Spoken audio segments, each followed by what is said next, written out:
So, Bryan Anthony Balboa, and I've been in the industry for about a year. You know, I got into the CBD industry really through an MLM because there were so many out there. Right. You know, MLMs, you look at like companies like Herbalife, Advocare, and it was just kind of caught my eye. I'm like, okay, well, CBD is pretty big in Texas. It's been pretty big in Texas for about really 2 years now, ever since they, legalized it, and we could really start buying CBD on any street corner. Right. Pretty much. So I wanted to get in on it, and of course, that's kind of the beginning of setting,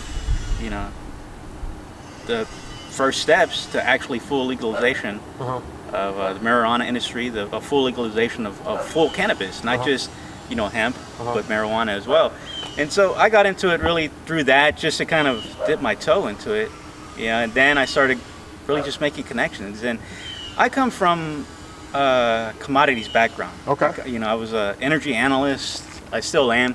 I've been doing that for about 17 years. Okay. So just looking at markets, so tracking oil prices, gasoline prices, petrochemical prices. And the thing with that was, you talk to traders, you talk to people, you talk to buyers, brokers, end users, everything from like, from just a barrel of oil, anything you can really just look at it. So really just an entire supply chain. And that's why I wanted to get in the cannabis industry, is not so much from a retail standpoint. Really, I was looking at things from a business standpoint, because it's one thing to have a brick and mortar store, right? But also you look at farmers, especially here in Texas, man. I mean, there's so many permits that have been granted this year with the state of Texas. I mean, I think from when they started in March or April through now, they've got well over 2,000 permits. I mean, you just go to all for Texas, cannabis, right? Yeah, just for all for cannabis. You go to Texas Ag Commission, and the data's right there. You could see how many hemp processing permits have been granted, how many, just permits have been granted for farming, and there's so many out there. And the thing is, there's a lot out there, but who's actually doing it? Right. So there's, I don't want to say a select few, but it's growing. Yeah, it's growing. It, What do you do in the industry specifically right now? What are you expecting to do over the next 2 to 3 years? And what's your ultimate end game? So right now, I have a retail shop, just CBD products, BeCBDFit.com. That's BeCBDFit.com. So when I got into the industry, again, I started off as an MLM. I got out of that and set up my own brick and mortar online shop. Okay. So it's been going good. I really wanted to market it first to the fitness industry. Right. I do a lot of CrossFit, powerlifting, run marathons, try and keep healthy. So I was like, okay, this is a new thing. I started taking it for recovery. So I still have that. I still market it. I still push it. I still sell it online. I sell it, in person as well. I try and keep a lot of inventory on me. So, I'll be out at the fitness events. I'll be out at the farmers market selling it and pushing my brand. At the same time, I'm also looking on the consulting side, the business end of it. So I've done some work through Balboa Benchmark Solutions. That's really a pricing consultancy. So I started that through, just my experience from the petrochemical industry, oil and gas industry, the agricultural industry in terms of pricing, setting up methodologies, helping companies kind of decide which pricing publication or index they should go with. Should I go with what S&P Global is doing? Should I go with what IHS, another big time pricing index? Should I go with a company like Argus Media, which again they do a lot of pricing in terms of commodities, oil, gas, agriculture. So it's setting that up for them, because again, with the cannabis industry right now, it's eventually going to happen. It's eventually going to happen to where you have these big companies, these S&P Globals, these Argus Medias, these IHS market companies, where they're going to start pricing cannabis. And the thing is, you already have some companies that have done a really good job out there in terms of setting up a pricing. What's the indoor price of it? What's the outdoor price of it? What's the biomass price of it? What's the, toll the price seed of it. price of it? The tolls. What's the, exactly, what's the transportation costs, you know, the cost of a rail car of this, the cost of a truck for this, how much is it to, you know, broker it? What's the, you know, The is there a infrastructure, need all for the a good broker? stuff. Yeah. So looking at all of it. So that's what I'm doing right now through Balboa Benchmark Solution. So I've done a little bit of really just work for some private clients right now. They're really interested in it. So when I see, you know, companies really just ask me about it, the fact that they inquire in itself is that really opens my eyes. That my eyes get big when I hear, you know, a petrochemical company, or when I hear a financial company wanting to know about the pricing. Where do we go for this? It's like, well, glad you asked. You know, how will we set this up? Who should we talk to? Well, you know, there's companies that have already set it up for you. So yeah. We're there, right? I'm just a middleman for that. Got it. You know, so it's been really interesting 2020. I mean, especially with COVID right now. So that's really hurt a lot of the industry, not just oil and gas. You know, less people are driving, so people are looking at alternatives. And when they look at alternatives, what are they looking at? They're looking at something new like hemp. So that's really where I'm kind of coming into play and just doing a bit of consulting on that. Got it. You know. Wonderful. One thing that made big news here in Houston was last year, 2019. So there's a coffee processing plant right here. So this coffee processing plant used to be owned by Maxwell House. It was a big part of Houston. You know, they had a Maxwell House neon sign that you could see from downtown.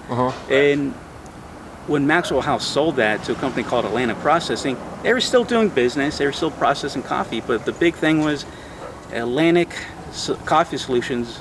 They were going to tear this place down. They were going to demolish it until a company called Elemental Processing came in. So they're a hemp processing company that they're based out of Kentucky. They stepped in and they saved this. They saved it for now, where they're going to turn this coffee plant into a hemp processing plant. So you've got jobs, you've got, you know, one key portion of the cannabis supply chain. You know, you've got farmers, but what about the processing side of it? What about the distribution of it?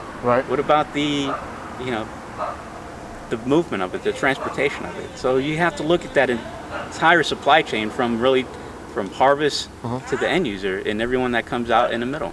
So it was a big thing, and I don't know what's going on with it now since the company filed bankruptcy protection earlier this year. So really right now it's at a standstill, but if you go out to Houston's energy corridor, look at what Bayou City Hemp is doing, you know, they're doing pretty much the same thing right now, where they have that hemp processing, you know, infrastructure right there for, you know, really setting it up for the future. So it's a big deal.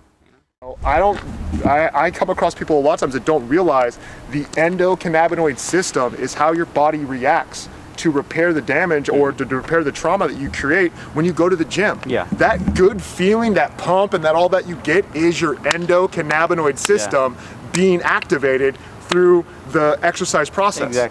Eating cannabinoids activates the same process, not the same way, but the same process. So speeding up recovery, helping the benefits of activating that part of your body when you're doing it in a positive way has a very positive outlook and impact on not only your physical health, your mental health, your spiritual health, all of that. It's funny you say that because that's why I started taking the CBD.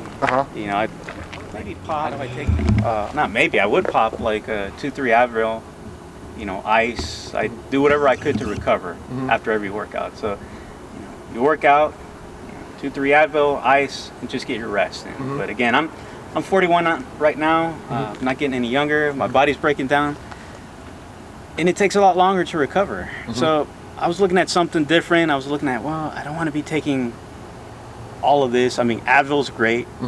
Celebrex is great, but you know, that's going to take a toll. That's tough on your body in other ways. That's going to take a toll. So then I started looking at alternatives. I started looking at CBD, and I, you know, didn't take it correctly. And I say correctly because I would take it randomly. I'd take it like maybe once every workout, and I work out like maybe 3 or 4 times a week. You know? And I would just take it once, thinking, hey, you're kind of waiting for it. Like you just take it.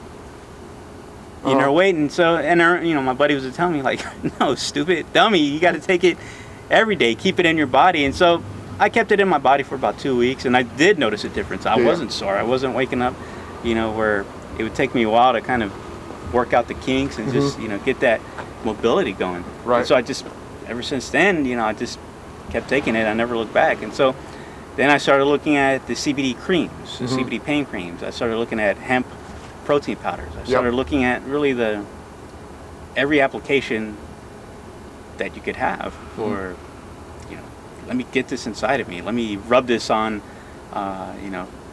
some sore spots, some sore muscles. Let me do what I can. So I never looked back, man. Yeah. Never looked So do you try everything that you carry in your store? back. I wouldn't sell if I don't believe in it. Okay. And that's the thing. I mean, I believe in the CBD oil. I do believe in that. Whether it's full spectrum, whether it's an isolate, it's going to help either way. And again, it's not for everybody. But the side effects are really minimal to none. I mean, there's no downside to taking. What are you going to lose? You're not going to have liver damage. You're not going to have some You kind might of get reaction. the munchies and you might get tired. Yeah, and when you get the munchies, you're getting the munchies because your body needs fuel to fix the parts that it needs to fix. And so that's what I tell people is you don't lose anything by taking it. No. You lose maybe $50, $70 is what you'll lose. I mean, a lot of CBD companies, a lot of stores, they'll offer a money back guarantee anyway. So again, you don't lose anything. I always tell people try it. And the thing about it is getting them over that mentality, because people that haven't taken it, it's like, oh, I don't want to do that. I don't, The thing with 6 cups of sugar in their the thing with that too is a lot of them, and I get it, a lot of them are afraid of drug testing. Right. So that's a big thing. Firefighters, police officers, refinery workers, especially here in Houston, where it's we're basically energy capital of the world. I mean, you look at the energy infrastructure that runs from the Texas Valley all the way to Beaumont, just along the coast. All those workers, they're subject to random drug testing. So I understand not wanting to put your livelihood at stake. But at the same, here's the thing, for a firefighter or a police officer, dealing with pain, constant pain every day, that affects your mental awareness. It affects the way that you treat the people that you, it makes you irritable. It makes you edgy. And we worry about cops that are being too violent, too aggressive. Firefighters, the amount of suffrage that their body is under and what they do. I mean, do you know how much all that equipment weighs? That's a lot of stuff they'll be putting on your structure, your body, your frame every single time you're going in, and then dragging out another body on top of that. That kind of pain and suffering makes it hard to stay focused. It makes it hard to get motivated in the day. We're in our 40s and we already complain about the sim. I'm working all slow. We're not putting on bulletproof vests and fire equipment and jumping in and out of a car and running after people and all those other things. And you're talking about something that if they were able to take it, and I'm not talking about THC, all the other cannabinoids do great things for the body. Those other cannabinoids all help relieve pain, stress. It helps with your ability to just have good mental focus. You know what I mean? Those things are beneficial to the people that need them the most, are the ones that we regulate the tightest. Oh, can't have anything.